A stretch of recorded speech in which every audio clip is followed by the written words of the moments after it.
to bits. The guy who gave those lectures, Robert J. Schiller, would go on to win the Nobel Prize in Economics in 2013. Yes. So I'd be like, hey, I know this guy. But a big driver for me studying actuarial science was also wealth creation, was to make money.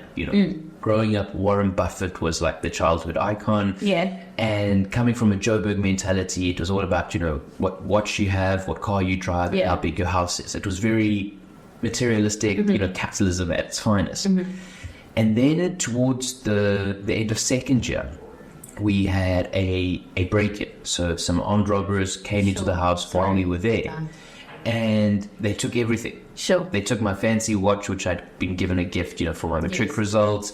They stole my car, and they trashed my house. And fortunately, my parents weren't physically harmed too much. My dad was beaten up, mom they threatened, but we were able to survive it. We just had some psychological scars. Yeah. I was a bit paranoid, for the next 5 years after. Yeah, it takes time to process. Yeah. But the one thing that happened there is there was this little bit of post-traumatic growth, in the sense that I realized, hey, family life's valuable. The social side's fair. Because before I would always be like, I'm going to say no to family lunches, no to... Because I have other priorities right now. I can go to friends' birthday parties because I was studying for an exam that was maybe a week's time, because I had to... Meet schedule. I had to get the schedule. And I think after that robbery, I realized, gosh, wealth can be, taken like that, just absolutely thing. There has to be something more valuable than money. So... Which was very weird, because they all came into third year. The exams were great in a way, just to take my mind off these things. It gives you a bit of structure as well, right? It's something else to focus on. It was studying for exams, and I was playing this video game called Skyrim. Okay. So, and that's why originally, because Skyrim came out on the 11th of the 11th of the 11th, so the 11th of November 2011. Yeah. And they got the dragon to do the claws. Very cool. Very cool. And then, of course, this robbery would happen on the 17th or 18th of November. So literally a week after. So Skyrim and the actuarial science got me, to take my mind off it. But now I can't play that game anymore, because it brings up too much trauma.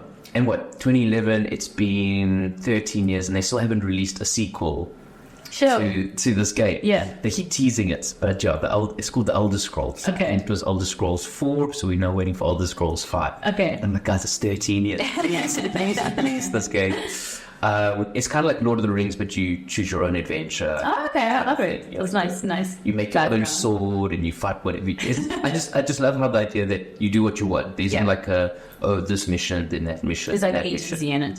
Which I guess is very much how my career has been post-actuarial. Sure, yeah, exactly. It's like an analogy to that. Yes, I haven't gone, this is my employer, I'm not going to climb the ranks, I'm going to go from an analyst to a senior manager, and do that. It has been a little bit of choose your own adventure, a whole bunch of side quests, to use the gaming analogy, doing a little bit here, a little bit there, being like, ooh, what's crypto, ooh, what's AI, ooh, what's this, and using actuarial science, I guess, very much as like the base, but then sprouting out into different directions.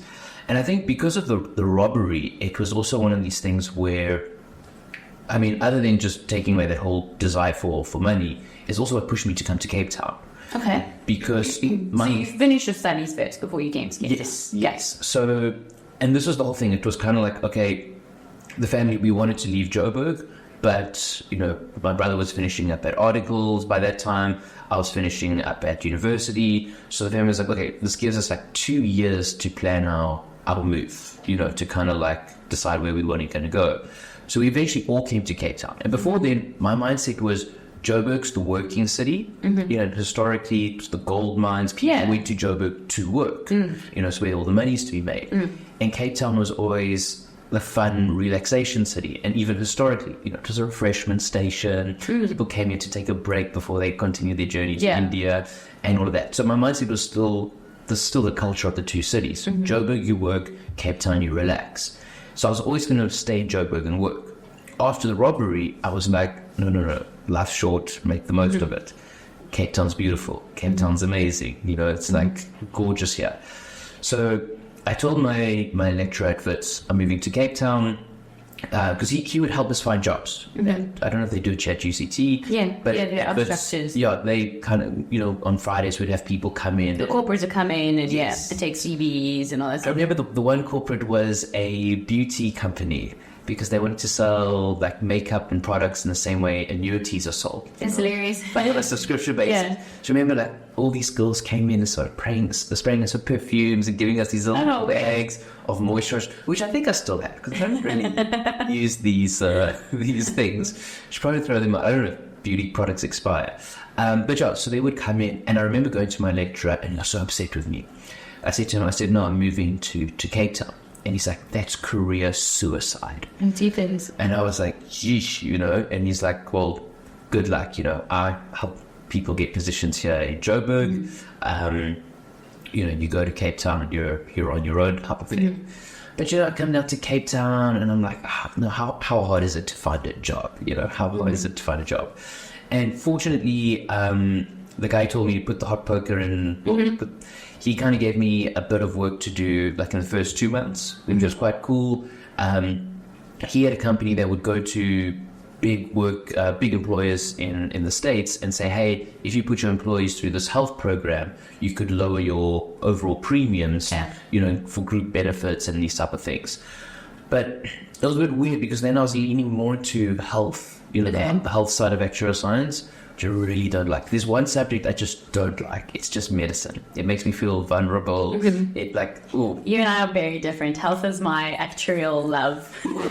But someone's got to do it, right? I remember the lecturer explaining cardio bypass surgery on the board. Yes. And I had to actually leave the lecture hall because I was going to faint. Not your thing. Not your thing. I just didn't want to know about the veins in the books. I love everything in knowledge, but medicine. Does it match or attract you? If anything, it like pushes me up. It's a little bit repulsive. And of course, this was what this job was. We were doing like meta-analysis. So we would look at a whole bunch of journals, different people saying different things.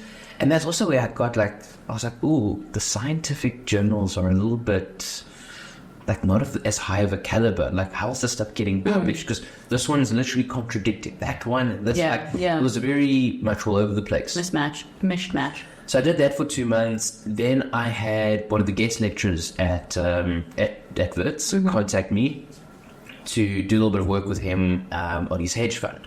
Okay. And that was pretty cool because it was during the time of the African bank crisis. Yes. So this is, so I was comparing Capitec to African Bank.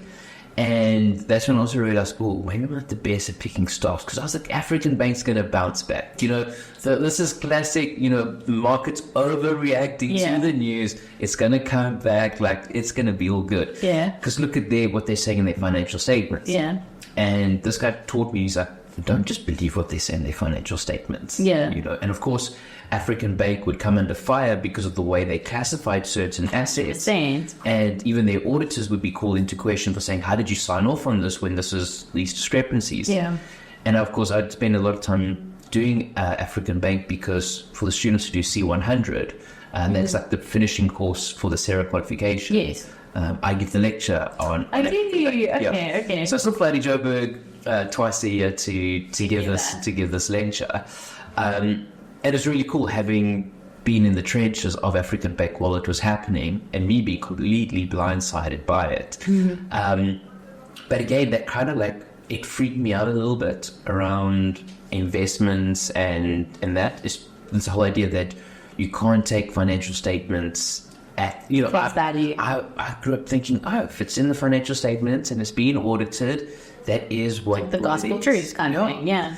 And you realize, no, there's different ways to structure, or classify things, and you can create very much misleading narratives. Representations, yeah. And I think this is why we got IFRS 17 coming in. To standardize that. In the insurance world, if someone sells a life insurance policy, some companies say, this is an asset because we're going to be making a stream of premiums. Yeah. But other companies say, no, new business strain, it's a liability. Exactly, and so we're going to place it there. Yeah, only for a certain period of time can we classify it as an asset. Now a liability on our books, it's going to...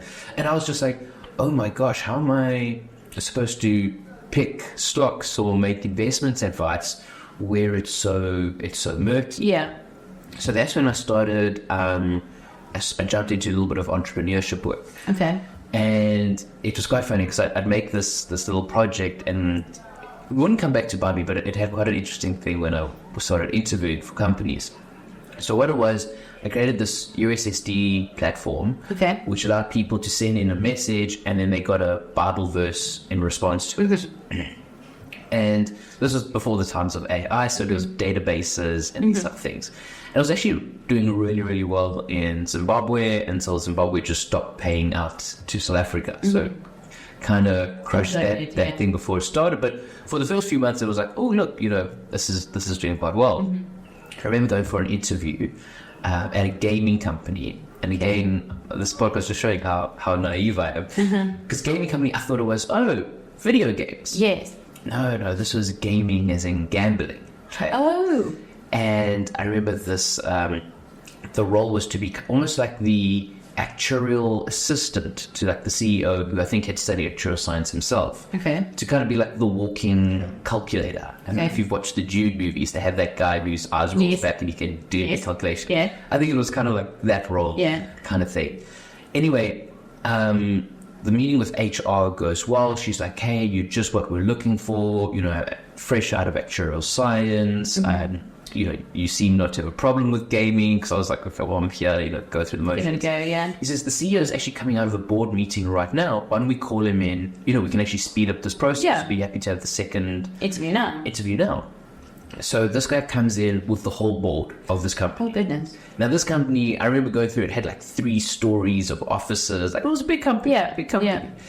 And so the CEO, very arrogant man, takes my CV, flipping. Because, when my CV now is like 1 page, but back then it was like 5 pages. Cause but you didn't streamline it yet. No, I never told about that. You played chess. And I was a Dutch scholar, all those time debating. Yeah, exactly. Like all any rhythms that no one cares about. Yeah. Anyway, I put there that I'd made this USSD system, which was, maybe the name was a bit provocative. It was called Talk to God. So he says, talk to God. He says, you don't believe in that nonsense, do you? And I'm like, no, Team Christian, what I do. And he's like, scoffs. He's like, does this thing still work? So I was like, yeah, I think so. And so he dials the little short code and the little menu comes up. And it's like, is there something you want? Is there something you need? Is there something you want to pray for? He's like, what? And then on the thing, gives like a little menu. And he says, goes through a thing and it's like, oh, money. He says, money. He's like, that's what we're here for. We're all here to make money. Okay. So I'm like, oh, shit. Let's see how this goes. So he clicks on the money and, how the app worked, it pulled a random Bible verse on money. Yes. Now, I think the Bible's got over like 300 verses on money. And, the most famous one is the love of money is the root of all evil. Or it's better to give than to receive. Yes. And this guy probably engaging with this was expecting a verse like that. It probably had some good little chirp for whatever came his way. But the app chooses something randomly, and it chooses something from the book of Ecclesiastes. Okay. Ecclesiastes is like, you don't really hear that in church too often. Yeah. It's sometimes known as the dark wisdom of the Bible. It's a little bit depressing. It's a little bit, And anyway, he's busy reading up the whole thing. So he's like, oh, look, a message. God has sent me a message. And he starts reading it out loud. And the message we're telling like, whoever loves money will never have enough.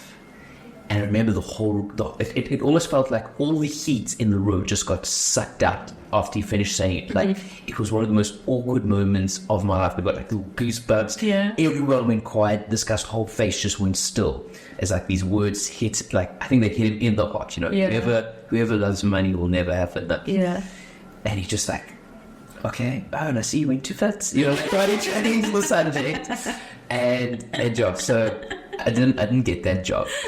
Okay. But funny. Then I remember, like, I started making more apps and that. And the one app we started creating, just because we didn't know how to create user profiles. So it was a social media app. We didn't know how to create user profiles. So the app got released as being anonymous. So we turned our inability into a feature. Okay.